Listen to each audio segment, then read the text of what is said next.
My palms sweat as the pianist's final chord dies, just a staccato memory in the silence. All eyes shift to me, no room to fade or disappear under the expanse of Baroque woodwork and those glowing, dispassionate faces behind the jury table. In my right hand, I clutch the notepad, its corners soft from compulsive handling. I'm not here to play an instrument, but to present a story, a journalism piece, before an audience expecting arias and adagios. I know already the mismatch is as loud as a wrong note. The room, the great gold salon of the Parisian lycée, reeks of polish and nerves. My parents sit along the back row, folded like waiting umbrellas, raincoats stiff against their knees. My mother's mouth is drawn so tight I know she's biting the inside of her cheek.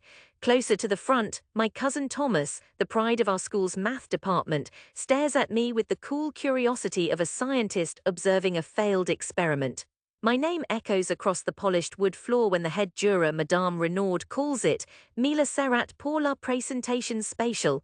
She gestures, pageantry in the sweep of her hand. I stand and the white noise of shuffling program stops. This is the moment I should have been practicing a Beethoven sonata. Instead, I've written about the homeless men living under the Pont Alexander III Bridge, how they collect coins that scatter on the stone and wait for the river's freezing winter to bring them sleep or death. I spent weeks listening to their stories, scribbling secrets while fellow students practiced scales. When I read my words in my head last night, I believed in their urgency, how a journalist's truth matters. But in this room, skepticism thickens the air. I take a shaky breath and begin, voice high, tripping over the opening, then tightening like a cable. I don't look up, just focus on the text. Beneath the gilded arms of Paris, winter is not poetry, I read. The words, once vital, now sound limp and pretentious in my mouth. A snicker bubbles from somewhere near the window. Someone coughs, a sharp, intentional break. But I push through, telling of Jean Paul, whose violin case holds a soiled blanket, and Salim, who writes lost family names with a scavenged Paris match pen. I reach the closing lines. We are each seen only when someone dares to look. But already I feel the laughter, barely disguised, blooming like mildew at the room's edges. When I finally raise my eyes, Madame Renaud is polite but unreceptive. Silence claps loud between us. Merci, Mila, she says, perhaps a piece more fitting next time. I scan the room.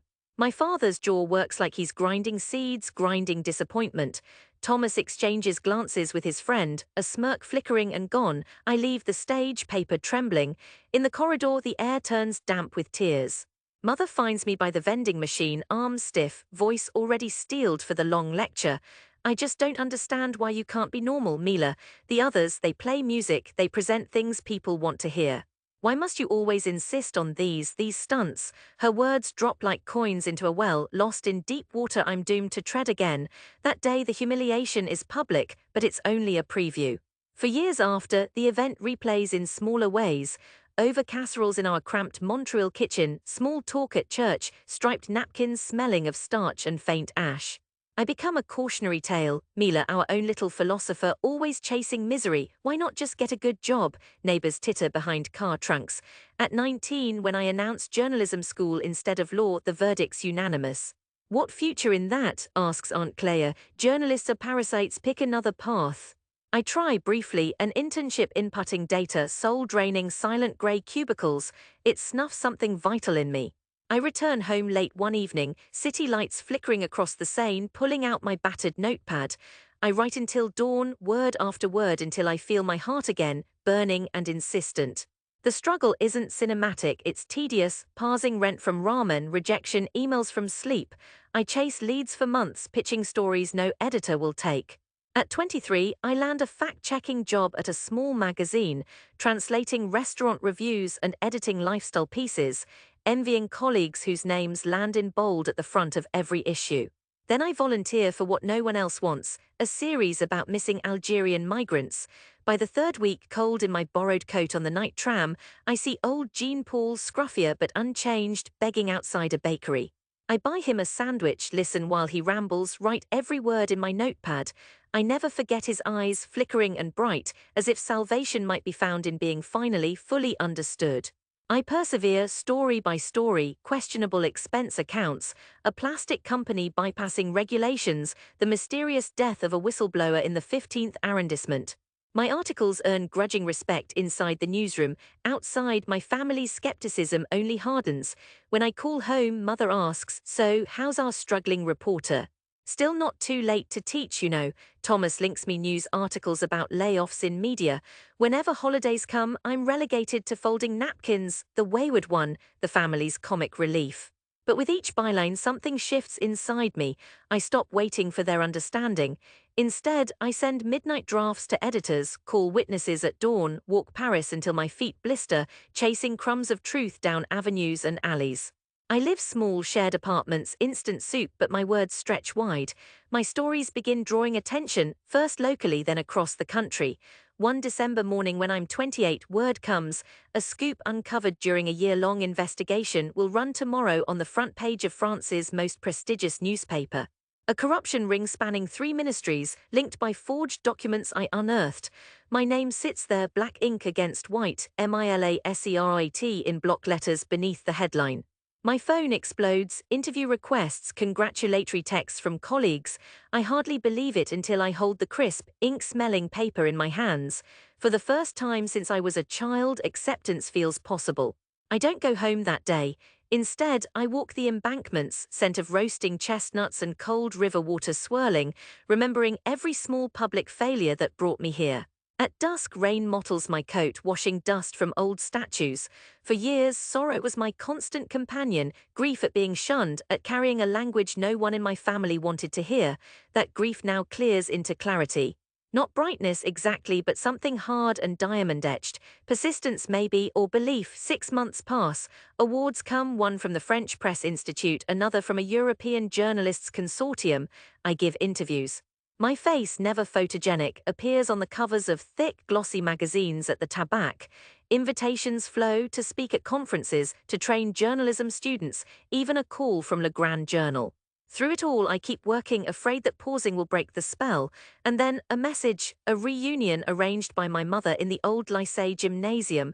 "Come home," she urges, "let them see you."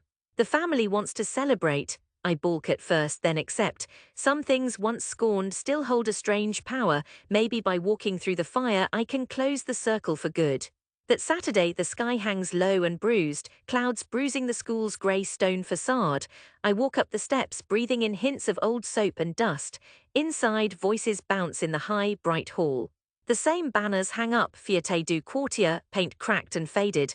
Thomas greets me at the door, easy in his skin, still smirking a little. Look what the wind blew in. The famous Mila.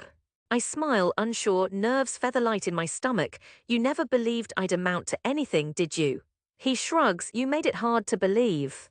Inside, tables overflow with food, slabs of bread, shallow bowls of olives, wine sweating in plastic carafes. I spot Madame Renaud, older now, hair silvered, standing beside my mother. Renaud's gaze lingers on me as if she's still trying to place who I am. When dinner ends, my mother clears her throat, a signal. "We'd like to thank Mila," she says, voice quivering. "She's made us very proud." I glance up, heart drumming. "But really, you need to see what she's done. Mila, show them." With trembling hands, I pull out my phone, thumbs dancing as I hook it up to the projector. The screen flickers. My most recent feature, filmed for television, fills the wall with bright, living images. I narrate, me standing in the rain under Alexander III, camera panning to Jean Paul, clean-faced in a shelter now, playing violin for schoolchildren. Then a shot of me at a press conference, grilled by ministers and unafraid. Footage of awards nights, names called, a brief flash of my mother in tears. The room for once goes entirely silent. I keep narrating. How the investigation toppled corrupt officials, how my reporting led to new housing initiatives on the Seine, how I found Salim, missing for 5 years, and reunited him with his daughter in Marseille. Faces shift. Uncle Bernard, who once called me the little sad sack, wipes his eyes. My cousin leans forward. The kids, noiseless with bright, hungry eyes, watch for glimpses of familiar Paris scenes, the bridge, the tower, the riverbank. When the broadcast ends, applause starts in stutters, then grows strong. Even Thomas, arms crossed, jaw tight, nods with something like respect. It's Madame Renaud, though, who surprises me most. She waits until the others drift away, then approaches, her step halting. "That day," she begins softly, "I thought you had misunderstood what mattered. I see now it was I who was blind. Your words, they have changed lives, Mila." Her hand, thin and soft, squeezes mine. "I'm proud." Grief and clarity crash together, old pain dissolves, replaced by something fiercer and more alive. I didn't do it for them or their approval, but in the full light of their understanding, it feels like a secret sun warms me from within. Later, I stand outside, beneath the same moonlit sky I once saw through the lycée's windows. The city radiates in honeyed gold, each stone weighted by memory. I listen to the small, careful voices of my family drifting through the window, stories changed, laughter deeper. It's strange how rejection can narrow your world, then struggle stretches it raw and wide until, finally, you find your place in it. I have come back not as the disappointed girl in the corridor, but someone both hurt and made whole by the city that once mocked me, by the family who finally saw. I turn my collar up, breathing in air threaded with chestnut smoke and new hope, and walk until the deep hush of night folds around me, warm, forgiving, forever home.